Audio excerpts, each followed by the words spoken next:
Assalomu alaykum aziz yurtdoshlar, kanalimizga xush kelibsiz.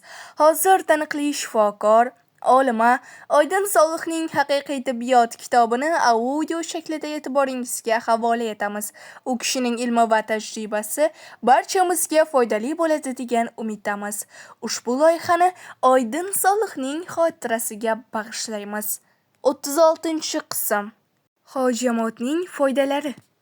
Hojamot orqali kapillyar tomirlardagi tiqilishlar ochiladi. Qondagi va to'qimalardagi zaharli moddalar va gazlarning qon yo'qotish bilan chiqishi, qon oldirish amalga oshirilgan joy tomirlardagi qon oqimini jonlantiradi. Qon oldirish to'qimalarining ozuqalanishi va kislorod olishini oshiradi. Qotgan joy va shishlarni ketkazadi.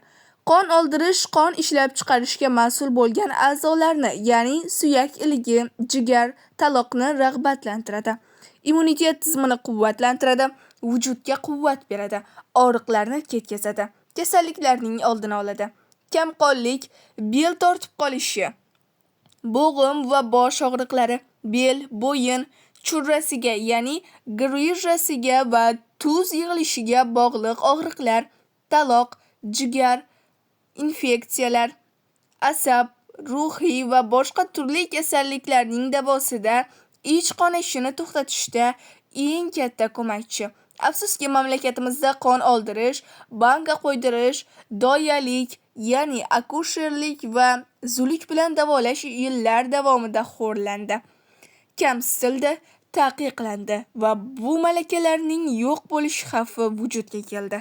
Amerika va Yevropada bu san'atlar ustida izlanishlar olib borilmoqda va bu tadqiqotlar zamonaviy tibbiyotning yangi izlanishlari bo'lib, o'z ona vataniga, sharqqa qaytish arafasida turibdi. Inshaalloh xorijiy markalar ostida taklif qilingan o'z qadriyatlarimizga loaqal shu yo'l bilan erishamiz. Qon oldirishni taqiqlashning yuzaki sabablaridan biri yuqumli kasalliklarning ko'payishi qo'rqinchidir. Holbuki bu uslub kamchiliksiz va mukammal bir uslubdir. Bunda xastalikning yuqishiga imkon yo'q, chunki qon tashqariga sizib chiqarkan yuqumli mikroblar hech bir shaklda ichkariga kira olmaydi. Lansent va bankada yuqumli va zaharli modda bo'lsa, u hatto vujudga kirishga harakat qilsa ham oqayotgan qon uni tashqariga chiqarib tashlaydi. Qon oldirish tugagandan so'ng kesilgan joylarga tegmasdan qonning qurishini kutish kerak. Qonni artmoqqa, kesilgan joylarga antiseptik qo'llashga, mas surishga va bint bilan o'rashga hojat yo'q. Chunki toza kesiklar uchun qonning o'zidan ham yaxshiroq tozalovchi, to'xtatuvchi, infeksiyadan himoyalovchi biror dori yo'qdir. Faqat kesiklar ustida qondan vujudga kelgan qobiqlarni qo'pormaslik, infeksiyalarga yo'l ochmaslik lozim. Hojamot vaqti. Favqulodda holatlarda qon oldirish, ya'ni hojamot har yakshanba, dushanba, seshanba va payshanba kunlari amalga oshirilishi mumkin. Ammo qon oldirish uchun eng mos vaqt bo'lgan hijra oylarining 17, 19, 21, 23 kunlari bilan dushanba va payshanba kunlaridir. Chunki bu davrda vujuddagi barcha hayotiy quvvatlar harakatga kelishi kabi barcha zararli moddalar ham qo'zg'aladi. Soat bo'yicha eng yaxshi vaqt esa quyosh chiqqandan keyingi 2-3 soatlardir. Qon oldirish och qoringa amalga oshiriladi. Hojamot joylari: bosh og'riqasi, ensa, ya'ni jon saqlovchi, ruhiy kasalliklar, psixologik muammolar, quloq og'rig'i va shang'illashiga, bosh og'rig'i va aylanishiga, yara, ekzema, uchuq, sadaf, ya'ni psoriaz va soch to'kilishlariga, ko'z va ko'z qovoqlari, og'iz, tish biliklari va burun kasalliklariga yaxshi bo'ladi. Yangi boshlangan katarakta, ya'ni parda tortishi uchun juda foydali. Faqat eski katarakta uchun zararlidir.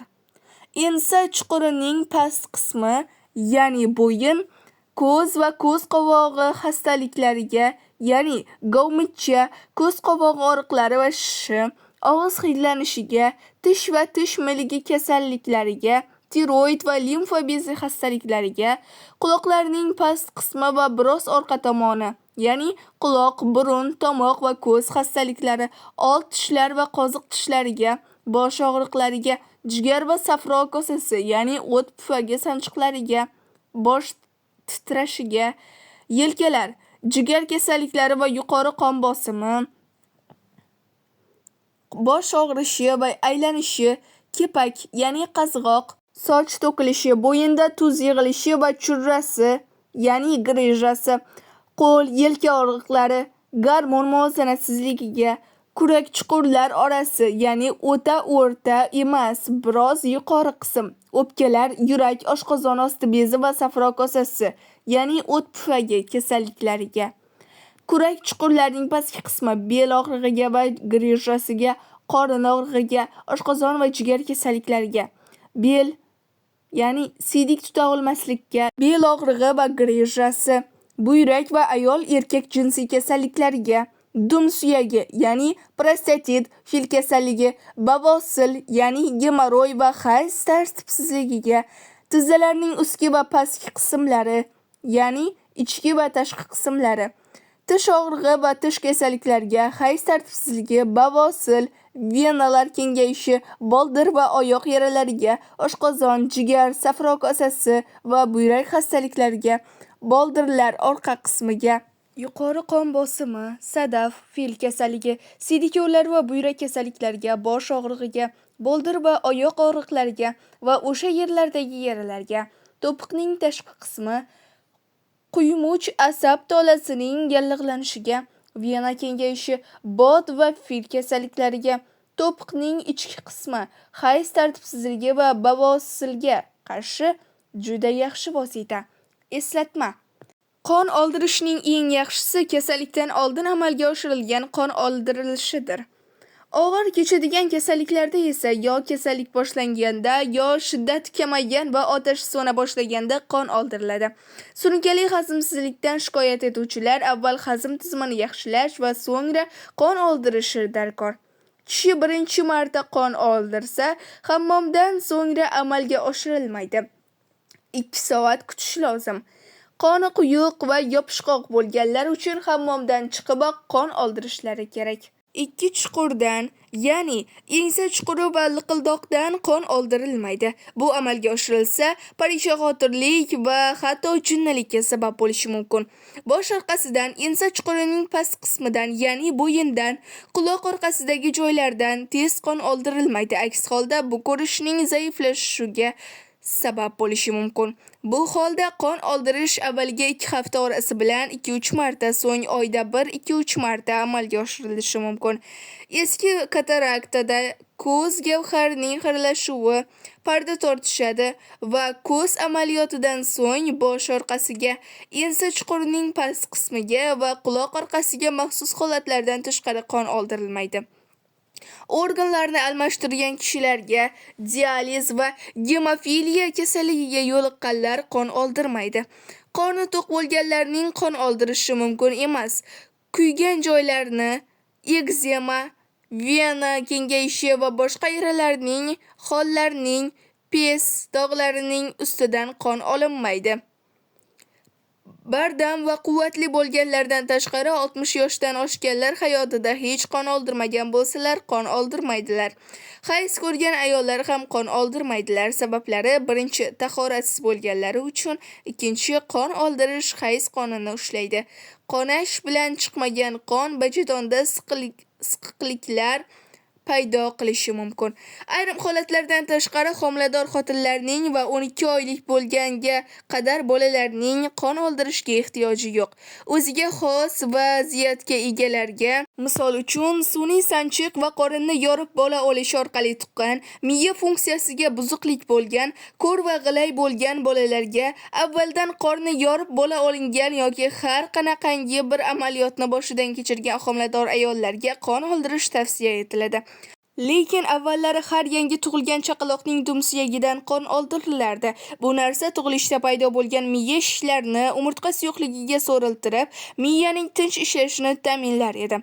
Balki shu sababdan avvalgi zamonlarning bolalari bugungi bolalarga nisbatan ancha tinch uxlashardi, itoatkor, xushmuomala va aqlli bo'lishardi.